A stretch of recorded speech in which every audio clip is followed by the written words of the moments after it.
Barakka sabatti gadadoon mana hundaa seentee bareen hundi boo'ichaaf abdii kutannaa ture. Bara kan Oromoon qeesaa irratti mirga namoomaatti dhabee handhuura Oromiyaa Finfinnee irraatis dhiibamaa ture. Magaalonni Oromiyaa hedduun maqaa ganamaatti dhabaniiru. Eenyummaa maqaa ganamaa irraa mulquufis yaaliin guddaan taasifamaa tureera. Bara sana osoo Oromoon gidiraarra jiru mootummaa Abbaa irreef qormaanni guddaan tokko dhufee ture. Qaanqeen waraana mootummaa Abbaa irree fi weerartoota Xaaliyaanii gidduutti taasifamaa tures kan dhaamse ilmaan Oromooti. Garuu galanni mootummaa Abbaa irree yeroo sanaa hidhaaf ajjechaa ture. Marri kabajamtoota dhaggeeffattoota keenya, seenaa gootota injifannoo Adawaa yeroo biraa itti deebina. Seenessa keenya hardhaatiin waa'ee hundeeffama magaalaa Nageellee Arsii Kutaa 2ffaa isiniif dhiyeessina. Hanga xumura qophii keenyatti nu faana tura. Tiribbaan magaalaa Nageellee Arsii kan dhaabbate bara 1936 ture.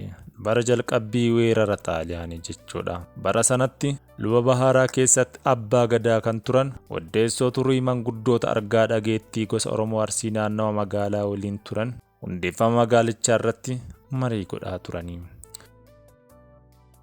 Bara sanatti gootonnii fi hayyoonni ilmaan Arsii yaada abbaan gadaa yeroo sanaa kan turan Woddessoo Turii dhiyeessan dhugoomsanii fi marii isaan irrattis argamuuf walii galanii. Namoonni ciccimoo fi gootonni yeroo sanas yaada kana dhugoomsuuf walganii turan gosa Funyamuraa keessaa Qanyaazmaash Wogee Kaja'oo, gosa Waajiirraa Nikkaa Buliyyee fi obbo Tiruu Elemoo, Maadadarraa Baraan Baraas Waashoo Jaarraa, Okaa Jirruu fi Eeggatoo Shuggannaa turanii. Kitaarraa Galchaa Xamaamii, Gamboorraa Giraazmaash Fiigaa Boqqee fi Galatoo Xaqaqoo turanii. Daawweerraa immoo Giraazmaash Bariisoo Miilloo fi Jibichoo Tusee turanii. Liyyeerraa obbo Qaabatoo Biiccessaa fi obboleessa isaa kan turan Fancaa Biiccessaati. Marri gosa Heebanoorraa kan ta'anii fi abbaa gadaa kan turan Woddessoo Turii gaafa guyyaa hundeeffamaa ga'u gadaa nagaa nuuf ta'e jedhanii eebbisanii. Lafatti mul'annu nuuf taasisi, lafatti guddannus nuuf taasis jedhanii kadhatanii magaalaa Nageellee Arsii eebba isaaniitiin hundoofte.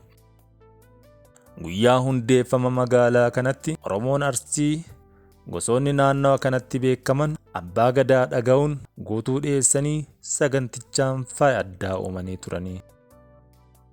Guutuu keessaa kan dhiyaate mijuu keessaa michiirraa yommuu ta'u, dhangaa keessaa immoo daadhii ture. Oromoon yeroo sanatti biifee diqqaa isaa akka guddatuuf, magaalli isaa akka mul'atuuf eebbisee ture. Maqaan Balaan Baraas, Giraazmaash, Qanyaazmaachii fi Turaarii jedhamus kan diinni eenyummaa Oromoo itti balleessuudhaaf, eenyummaa Oromoo irraa mulquudhaaf sababa sirnichaa yookiin aangoo sababeeffachuun itti moggaasaa ture. Yeroo kana ilmaan Oromoo Arsii maqaa kanaan itti haayamanii malee sirna gadaatiin waan bulaa turaniif hin fudhanne.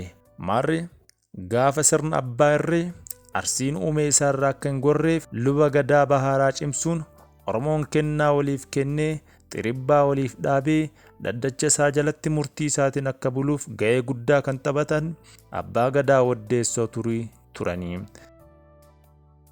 Marri gumaachi isaan gadaa Oromoo Arsii keessatti taasisan seenessa gabaabaa kanaan hin xumuramu. Qorannoo bal'aa geggeessine hanga walitti deebinu nagaan nuuf tura.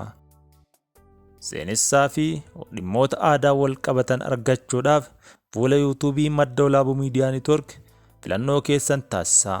Seenessaan an Mootii Gammachuuti. Lafa nagaa nuuf jiraadhaa.